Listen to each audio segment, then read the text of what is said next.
Final గా ఆమె decide అయిపోయింది. ఆ రంగురంగుల ప్రపంచంలోనే క్రిష్ హ్యాపీగా ఉన్నాడు. తను హ్యాపీగా ఉండడం కూడా చూసింది అను. సో ఆ రంగురంగుల ప్రపంచంలోనే క్రిష్ చాలా హ్యాపీగా ఉన్నాడు. నా దగ్గర ఉంటే నేను టార్చర్ పెడతాను, నా అతి ప్రేమ వల్ల తను బాధపడతాడు అని అనుకుంది.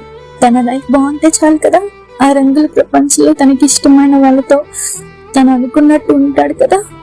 అక్కడికి వెళ్ళొద్దు ఇక్కడికి వెళ్ళొద్దు అని అనేవారు ఉండరు, ఎవరు ఉండరు. తనకి నచ్చినట్టు ఉంటాడు అనుకుంది. తన లైఫ్ బాగుంటే చాలు కదా, నేను ఇంకా ఆ బంగారు పంజరంలోకి వెళ్ళిపోతాను. ఇప్పుడిప్పుడే కొంచెం కొంచెంగా క్రిష్ ద్వారా రెక్కలు చేకడానికి ట్రై చేస్తున్నాను, కానీ నేను ఈ బయట ప్రపంచంలో బ్రతకలేను, నేను ఆ పంజరంలోకి వెళ్ళిపోతాను అని తనంతట తానే ఆ బంగారు పంజరంలోకి మళ్ళీ వెళ్ళిపోయింది. కానీ ఈసారి చాలా చాలా ఒంటి మీద చాలా దెబ్బలతో, క్రిష్ చేసిన గాయాలతో ఇంకా ఎక్కువ బాధపడుతూ లైఫ్ అంతా అలాగే ఉండిపోవాలనుకుంది.